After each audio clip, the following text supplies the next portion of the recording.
بسم اللہ الرحمن الرحیم۔ السلام علیکم ورحمۃ اللہ وبرکاتہ۔ محترم ناظرین کرام، میں ہوں ڈاکٹر ضمیر الحسن اور ہمارا آج کا ٹاپک ہے کہ رمضان المبارک میں شوگر کیسے کنٹرول رکھی جائے۔ جیسا کہ آپ جانتے ہیں کہ رمضان کی آمد ہے۔ الحمدللہ ہم مسلمان ہیں اور ہر مسلمان پر فرض ہے کہ وہ اگر بیمار نہیں ہے، سفر میں نہیں ہے تو وہ روزہ رکھے۔ الحمدللہ ہمارے ایمانی قوت بھی ایسی ہے کہ ہمارے پاس اکثر جو مریض آتے ہیں، خاص طور پہ جو ہمارے بوڑھے مریض ہیں، لوگ ہیں، ان کی یہ خواہش ہوتی ہے کہ جی زندگی کا کیا پتہ نہیں اگلے سال روزے ساتھ ہوں گے کہ نہیں، ہم تو ضرور اس سال روزے رکھیں گے۔ آج ہم بات کر رہے ہیں وہ یہ ہے کہ رمضان کے مہینے میں جو شوگر کے مریض ہیں، کیا وہ روزہ رکھ سکتے ہیں یا نہیں؟ اگر وہ روزہ رکھ رہے ہیں تو ان کو کن احتیاط کا خیال رکھنا چاہیے، اپنے کھانے پینے میں کن چیزوں کا خیال رکھنا چاہیے، شوگر کیسے کنٹرول رکھنی ہے، اس کے بارے میں آج ہم بات کریں گے۔ شوگر کنٹرول کرنے سے پہلے ہمیں یہ بات سمجھنی چاہیے کہ شوگر ہوتی کیا ہے اور یہ کیسے ہوتی ہے۔ آپ جانتے ہیں کہ جب بھی ہم کوئی کاربوہائیڈریٹس یعنی نشاستہ دار چیزیں کھاتے ہیں تو وہ ہمارے معدے سے اور انتڑیوں سے گلوکوز کی شکل میں جذب ہو کر خون میں شامل ہوتی ہے۔ جتنا ہم کاربوہائیڈریٹس یعنی روٹی ہے، چاول ہے، بیکری کی چیزیں ہیں یا میٹھی چیزیں کھائیں گے تو اتنا ہی گلوکوز کی مقدار ہمارے خون میں بڑھے گی، اور جب گلوکوز کی مقدار خون کے بلڈ میں بڑھے گی تو اس ہائی لیول کو کنٹرول کرنے کے لیے ہمارے جسم میں ایک عضو ہوتا ہے جس کو پینکریاز یا لبلبا کہتے ہیں۔ اس کے بیٹا سیل سے ایک ہارمون انسولین نکلتا ہے جو کہ شوگر کو کنٹرول کرتا ہے۔ اب اگر کسی وجہ سے پینکریاز مناسب مقدار میں انسولین نہ بنا سکے یا اگر باڈی میں کسی وجہ سے انسولین کی ریزسٹنس ہو تو خون میں بلڈ میں گلوکوز کی مقدار جب ایک خاص لیول سے بڑھ جاتی ہے تو اس کو ہم کہتے ہیں ہائپر گلائسیمیا۔ تو اس ہائپر گلائسیمیا کی کنڈیشن کو ہم شوگر کہتے ہیں۔ اب جب شوگر کسی مریض کو ہو جائے تو اب ہم نے احتیاط یہ کرنی ہے کہ ہم نے وہ کیا چیزیں ہیں جو نہیں کھانی،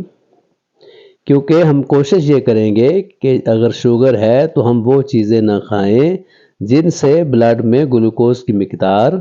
نارمل رینج سے بڑھ جاتی ہے۔ اب ہمارے پاس جو مریض آتے ہیں اس میں شوگر کے مریض 3 قسم کے ہوتے ہیں۔ ایک وہ جن کی شوگر بغیر کسی دوائی کے پرہیز سے کنٹرول ہو جاتی ہے۔ دوسری قسم کے وہ لوگ ہوتے ہیں، وہ مریض ہوتے ہیں جن کو پرہیز کے ساتھ ساتھ شوگر کی ادویات یعنی گولیاں لینی پڑتی ہیں۔ اور شوگر کے تیسری قسم کے مریض وہ ہوتے ہیں جن کی شوگر پرہیز اور گولیاں کھانے کے باوجود کنٹرول نہیں ہوتی، ان کو ہمیں ساتھ انسولین کا انجیکشن دینا پڑتا ہے، کیونکہ انسولین جو ہے وہ ہم منہ کے ذریعے نہیں لے سکتے، کیونکہ انسولین جب ہم کھائیں گے تو وہ معدے میں